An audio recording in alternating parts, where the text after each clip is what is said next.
Изузетна чест и задоволство да го пречекаме членот на председателството на Босна и Херцеговина, господинот Комшич, кој е по друг повод тука во Македонија, али изрази желба да ја посети Стопанската комора и да поразговараме малку за подобрување на односите на економски план. Таа практика зборува дека политичарите имаат сватено пораките и се вртат човека кон партијата, затоа што такво заедништво може да оствари добри резултат.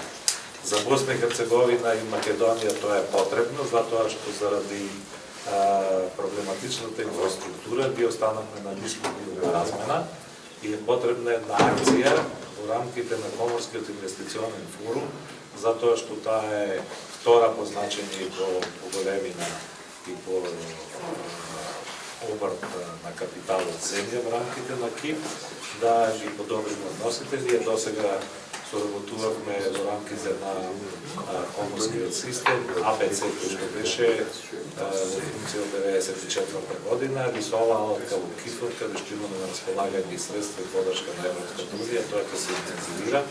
Така да улогите ги поделивме, Босна ќе го води процесот во сите земји на дигитализација, ние ќе го водиме во сите 6 земји на воведување на системот на дуално образование и почнуваме една сериозна акција која што стартува идниот месец, односно идната недела, кога ќе се одржи првиот самит за дигитализација на земјите на Западен Балкан, па ќе продолжи во месец април со Сараево бизнес форум, една од најпрестижните економски манифестации после Световен бизнес форум на територијата на поранешна Југославија на земјите на Западен Балкан, а ќе продолжи со некои активности за кои што денес говоревме и побаравме подршка од господинот Комшич, затоа што он е искусен политичар, човек кој што во својата позиција може да помогне во најмногу 3-4 иницијативи кои како Коморски инвестиционен форум ги поставуваме.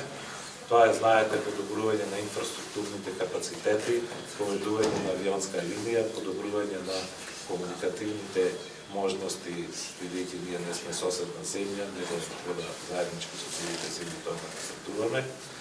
На формирањето на нашата иницијатива за формирање на Министерство за регионален развој, на прашањето на формирање на заедничка арбитража за сите 6 земји, на кредитните бюрои и така натаму, со кои што би почнале да ствараме заеднички институции кои што се потребни за бизнисмените да го појачаат размената во делот на Западниот Балкан. Какви се бројките?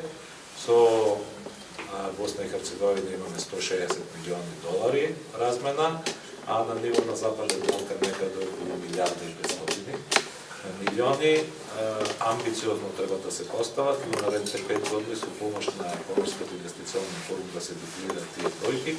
Ние денеска точно за тоа разговаравме и го замоливме господинот Комшич на структурите во Босна и Херцеговина да лобира во интерес на бизнисот и на Коморскиот инвестиционен форум и на сите настани каде што ќе присуствува во име на Босна и Херцеговина, да ги подржи овие идеи на бизнисот, заради тоа што мислиме дека тоа е вистинскиот начин да се подобри економската позиција на регионот, а на тој начин побрзо да влезе во Европската унија. Dobro, hvala vam. Predsjednik je već rekao o čemu smo sve razgovarali. Ja ću to malo sa druge tačke gledišta, dakle malo više političke tačke gledišta. Povod za moj dolazak u Makedoniju je druge naravi svakako. Danas je godišnjica pogibije predsjednika Trajkovskog i to je povod bio, ali svakako iskoristili smo priliku da porazgovaramo i o nekim stvarima koje su konkretne, od čega se živi zapravo. Jer ovo o čemu danas pričamo ovdje na ovom mjestu jeste tema od koje ljudi, obični ljudi naših zemalja i cijele regije mogu imati koristi. Kako stvari poboljšati, kako ih napraviti bolji, kako da obični ljudi, obični građani naših zemalja koriste toga što mi postojimo i obavljamo ove funkcije. Tema je puno, naravno, ja moram voditi računa o funkciji koju obavljam, bez obzira što možemo naići na razumijevanje između nas u razgovorima kada analiziramo cijelu situaciju i eventualne prijedloge šta se može uraditi. Ja sam danas ovdje rekao da što se mene tiče, a čini mi se da to mogu obećati u ime druga dva člana predsjedništva Bosne i Hercegovine, jer nema ovdje ništa teško, politički, neshvatljivo, ne postoje politički problemi da se realizuje ono o čemu smo danas razgovarali, izuzev što je potrebna volja i trud da se dođe do nekih stvari. Razgovarali smo i o tome kako unaprijediti okruženje i u vašoj zemlji i u mojoj zemlji, kako ta okruženja na neki način unificirati, da oni koji su u biznisu, koji se bave konkretnim poslovima, osjete pogodnosti onoga što mi radimo. Naravno, stvari nekad, pogotovo iz bosansko-hercegovačke tačke, ne izgledaju baš tako jednostavno. Zbog ustavnog uređenja, kako imamo, evo, govorili smo o Ministarstvu regionalnog razvoja. Ja znam kakve će se odmah priče u Bosni i Hercegovini i komplikacije otvoriti. Pitanje izgleda jednostavno, ali odmah ćemo u Bosni i Hercegovini otvoriti raspravu koja nije po meni potpuno racionalna rasprava, nego je više politička. Na kom nivou vlasti se treba formirati takvo jedno ministarstvo? Pa Makedonija, ako to uradi, bit će jedno ministarstvo, kod nas se može desiti da imamo dva, ili možda čak i više. Ali, ok, takva je ustavno pravna i politička situacija u Bosni i Hercegovini, naravno da nas ne oslobađa obaveze da radimo na tome.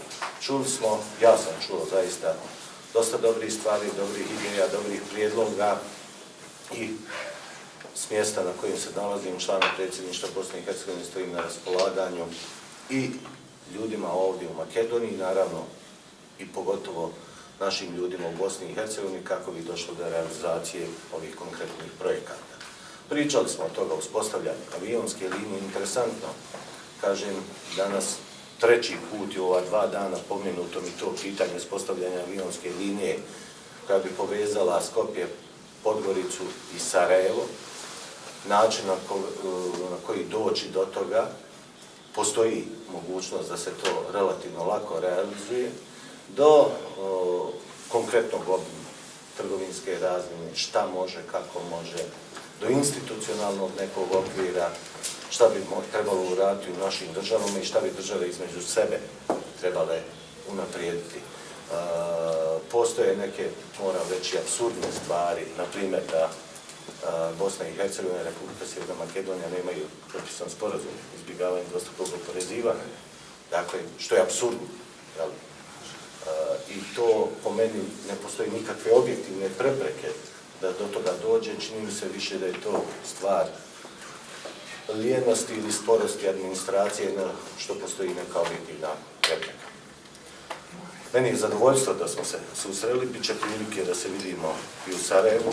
Drago mi je da delegacije dolaze, pogotovo na ovaj Sarajevski biznis forum, koji zaista postaje značajan regionalni događaj.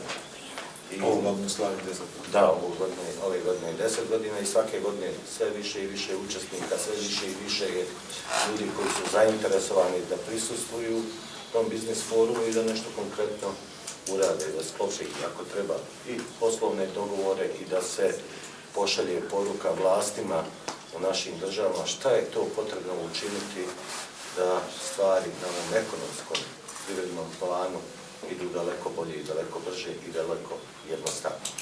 Eto, toliko.